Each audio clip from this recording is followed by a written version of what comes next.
漫步維多利亞港，睇住天際線沿海岸嘅起伏，穿梭於一排排嘅掌印同簽名之間，我哋有如踏上年代列車，電影人之路就此啟程。香港電影轉眼便行過超過1個世紀，20世紀初開始萌芽，50年代歌舞升平，80年代喜形盛世，1000年代飽經風浪，高低起跌都經過。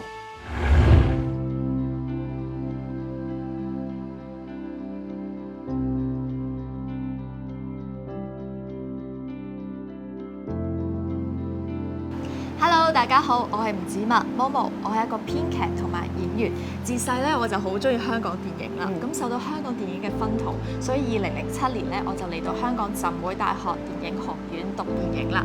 咁喺讀書嘅過程中咧，令到我哋香港電影前輩嘅嗰種拼搏啦，同埋嗰種創意嘅精神，更加有深刻嘅影子。聽到毛毛你咁講咧，我都好激動啊！因為當年拍嘅電影到而家都影響到大家，亦都影響到你同埋一班年輕人加入我哋香港嘅電影行業。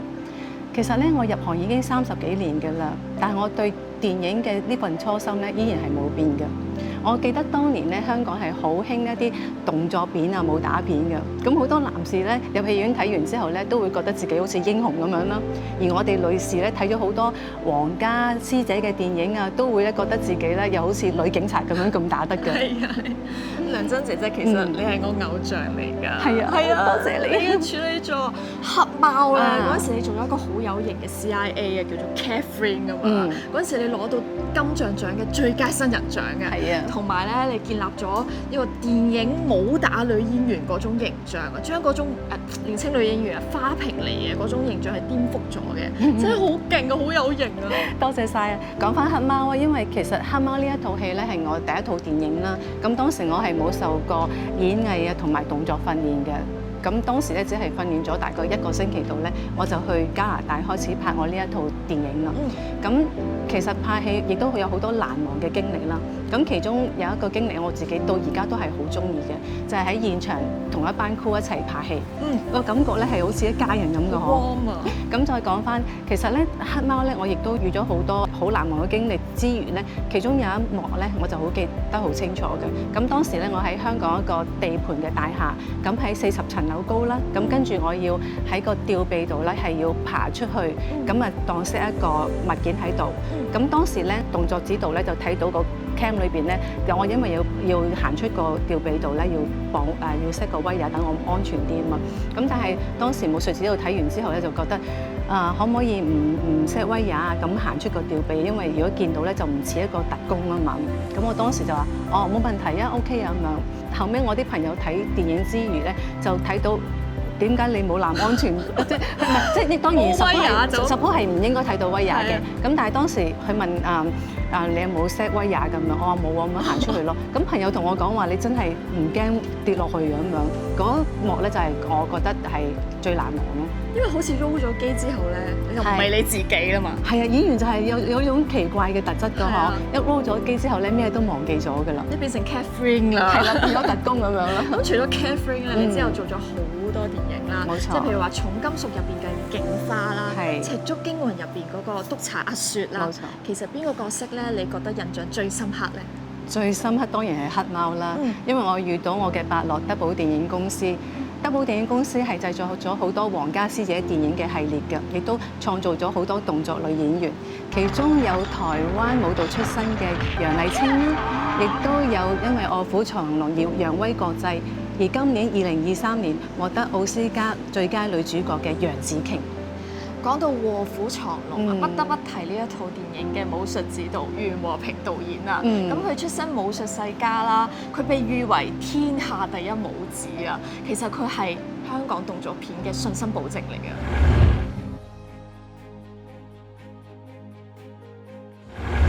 嗰時嗰指導係好重要嘅，因為就係成個電影市場大部分都係動作片係一種主流電影嚟嘅，好似係佢可以買到好多市場，所以好多人開動作片咯。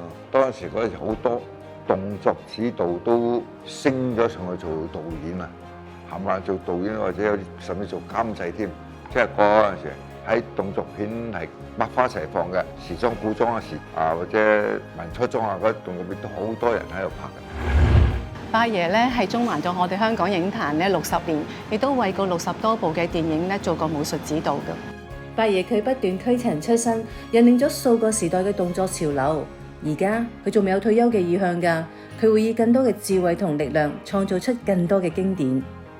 成叫都係我第一部導演啊，即係我覺得我第一部導演我有乜嘢方法可以突破到當時咁多導演拍嘅電影，我有乜方法可以有特色突破到咧？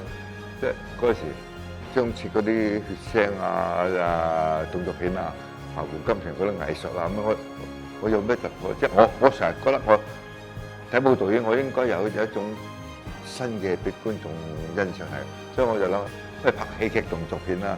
喜劇動作片就比較輕鬆啊，又冇乜血啊，同埋有啲好好嘅 action， 好嘅動作啊，同埋幾搞笑、幾幽默嘅嘢啦。即係諗呢個題材，我覺得係可以做嘅，所以我就先拍呢種咁嘅題材嘅電影咯。其實八爺嘅實力唔單止我哋香港人知道，好快國際市場都知道咗啦。所以1999年咧，佢就打入咗荷里活，佢將中國傳統嗰種功夫同荷里活嘅電腦特技相結合啦，咁創作出一套好創新嘅科幻動作電影，叫做《22世紀殺人網絡》。咁呢套電影咧就令到中國式嘅武打飛升國際啦。即係有時係佢哋嘅構想一部電影嘅問題啫，佢哋構想拍一部比較有功夫同科幻結合嘅電影，所以佢就好留意香港嗰啲動作片嘅指導嘅導演啊，佢要睇好多啲戲嘅，所以佢哋好有興趣想搞部咁嘅電影，即係佢哋嘅想法係好新鮮嘅。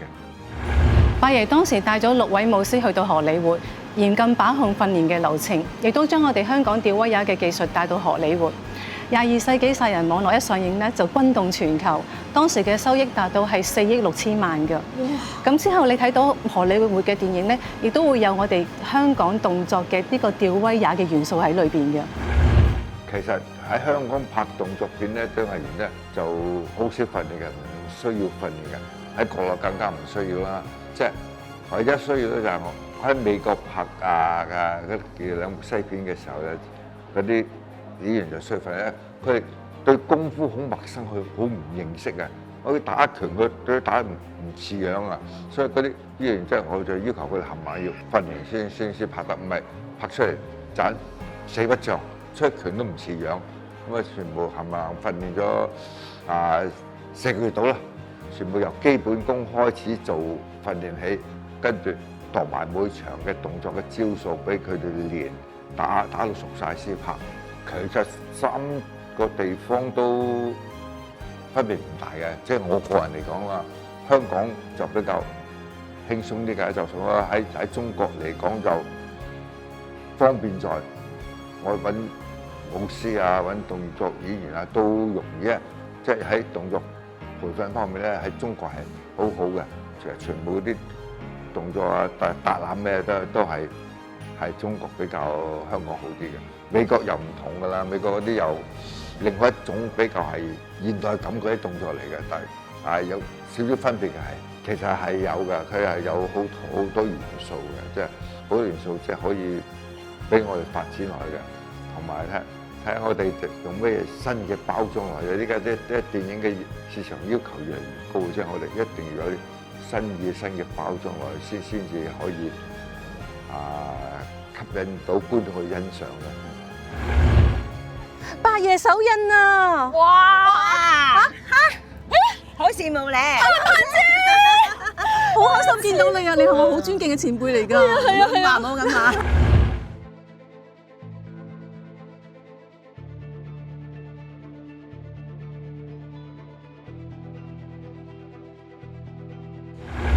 我想知八爺嗰陣時有聽講咧，佢對你做監製呢條路都好有幫助㗎，係咪㗎？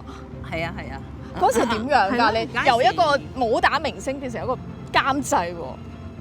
應該點講？做完一大堆嗰啲電視劇之後咧，咁我覺得，咦，我點樣可以企喺個電影嗰度耐啲啊？因為我係電影出嚟先嘅，係嚇最低限度我做個劇務都得，起碼我企咗喺電影嗰度啊嘛。點知道咧，我就 test 咗幾個老闆啦，佢就話你可以做監製。咁原來我把口好識得講啊嘛，咁咧就佢哋話不如咁啦，我俾錢你去拍啦嚇，做咩攞錢啊？你做咩攞錢啊？咁啫，咁啊跟住咧佢就話係唔係？你講得咁嘅樣嘅話咧，應該你攞住錢，即係點解攞住錢點樣去用？呢個重要咯，好開心啊！因為有一個好好嘅一個老闆嘅伯樂老闆嚟嘅，咁攞住個錢，佢信我啊嘛，係發行老闆嚟。咁跟住我攞住嚿錢之後咧，我話真係去用啦。用嘅時候嗰部戲咧就好多謝錢嘉樂，第一手幫手我就拍嗰隻《無敵獎門人》，即係而家講緊白嗰個咧電影咧係講緊點樣做監製咧。做完之後咧，跟住咧我做咗2部戲啦，跟住因為冇地方，跟住咗佢就話你喺我公司啦。咁嗰陣時佢啱啱拍完22世紀殺人網絡，好勁最勁。咁啊佢嚟嗰陣時真係好好嘅，即係佢企喺度，咁我就喺度學嘢。佢企喺度已經係支持你㗎啦，但係佢俾咗好多空間我做製作，呢個最重要。即係佢可能佢覺得你個動作已經唔需要我去教，唔需要我再去點樣講。但係而家必須係做創作去擴展你個領域，去做個動作電影。咁我因為知喺佢身邊度喺度分圖嘅時候咧，我就覺得係。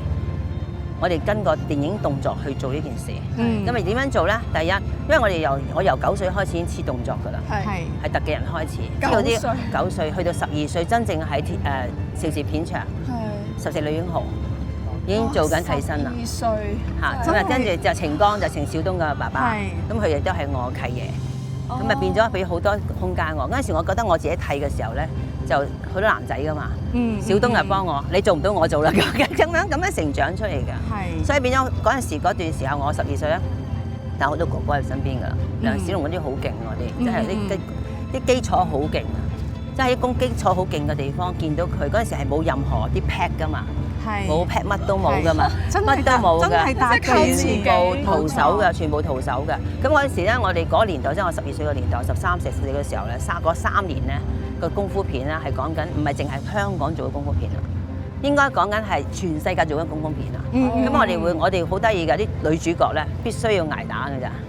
但係你嗰代已經好開心㗎啦，係咪啊？你黑貓好勁㗎嚇。咁嗰陣時有 training 啦，嗰陣時因為第2世紀嗰陣時翻嚟咧，佢已經有 training 啦嘛。咁啊嗰陣時伯爺咧好一樣嘢就係嗰陣時我哋功夫片咧係成雕手啊。醉拳好勁㗎嘛！嗰陣時全部靠自己用你嘅功底去打出嚟㗎，咁啊用你個身所有嘅基礎去設計出嚟㗎，咁啊仲有個 camera 擺喺呢度咧，有一種壓力嘅，快做啊！嗰種咧就係令到我哋會覺得時間好重要，所以我成日話動作嘅時間、速度，全部都聽嗰啲個timing 好重要嘅。所以我哋打嗰時咧唔係話人哋話哎呀係上把最勁，唔係下把最勁。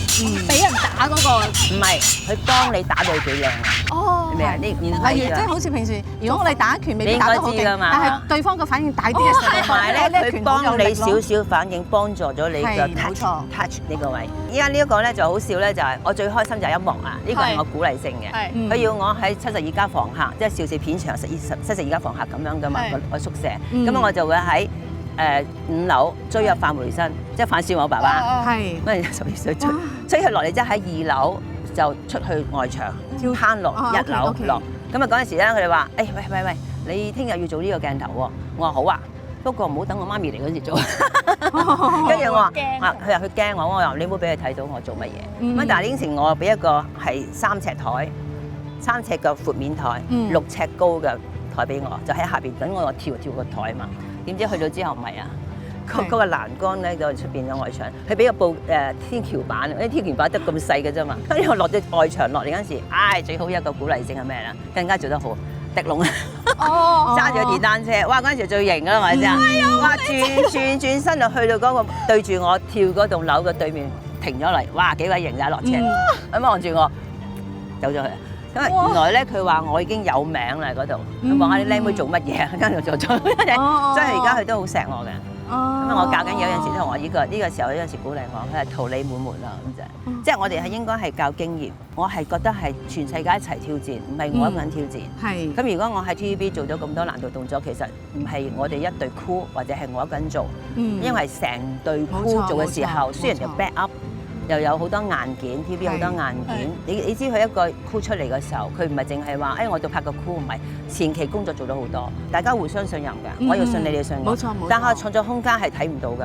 係。盼盼姐啊，我想問下咧，除咗凌霄閣嗰個動作之外咧，你有冇仲其他好難忘㗎？仲有有一個聖佐治大廈咧，就附卧咁樣就考落嚟咯。即係個面向地下，衝出嚟即係喺個樓外面考落去。幾多層高？踩住嗰個玻璃幕牆。幾多層高啊？嗰陣時？嗰陣時我嗰係唔知幾多層，好似成30啊！哇，好危險啊！30咩感覺啊？冇啊，初期冇得感覺㗎，即係覺得係冇一樣嘢你係附帶住一班人，因為嗰班人嘅期望喺你身度，你應承咗就必須要做，就有啲乜嘢問題咧，你都要面對咯。嗰陣時我記得我係嗰個聖佐治大廈直㗎嘛，直不甩㗎嘛，咁啊我就好奇怪，我唔使出去就坐喺度望住佢啊，個水池啊，一個水池，我隻腳係咁震啊！你就咁講我都震幾力㗎，咁佢震完之後，我係要面對佢咯，挑戰佢，我就慢慢就唔得，跟住我就做，即係人係永遠都係平常人嚟嘅。只係你個心嗰個情緒要調節得好，所以我哋訓練嘅時候咧，多數都係會調節佢每一個情緒，嗰個人㗎，同佢去俾個課程佢。咁啊，而家我就覺得係咁樣啦。咁啊，我做咗好多嘢，我明白係點樣去教個細路仔，帶入佢入去做每一個難度動作。盼盼姐，我想問下咧，你有咩寄語俾而家嘅電影人同埋年青人啊？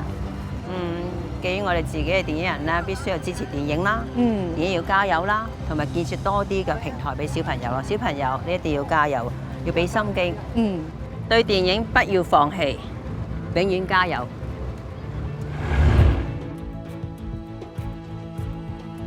盼盼姐嘅敬業熬業已經換嚟桃李滿天下。我諗呢個就係大家成日講嘅團結同埋傳承。